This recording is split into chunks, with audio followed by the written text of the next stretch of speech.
Joel Mwaku Wakalai.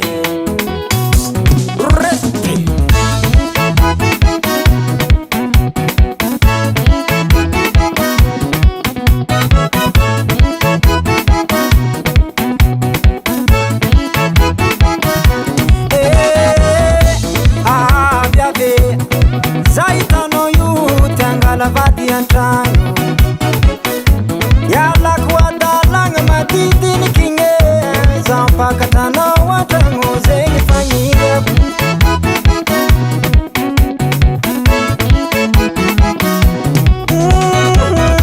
Chizana zana piti abanga ame kwano Izi tabe angatifu kwato Chizana zana piti ababe Faizi tabi ame kwano Ale kubade chango na o Ale kubade chango na o Vange kuvala mena na o Ame kuna o Anomi aviulu valera Runge lungu lungu ni vola mena Anomi aviulu valera Runge lungu lungu ni vola mena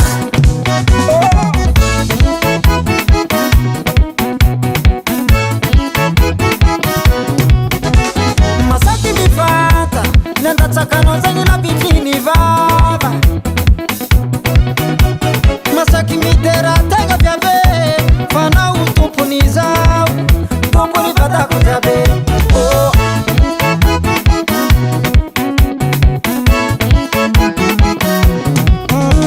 Ande chukami na yanya na o Reza te komi apa kujabe Yuvina tunonine Yuvina tunobaba Chimisa kwa tanizeni Fa iwize Anomi aviulu valera Runge lungu lungu ni vola mena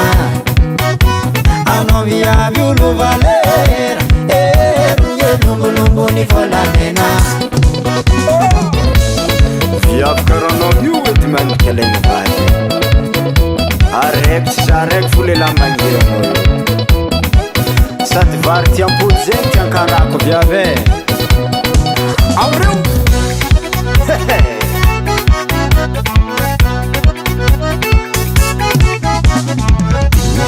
Yata sakeza Oi, oi, oi, oi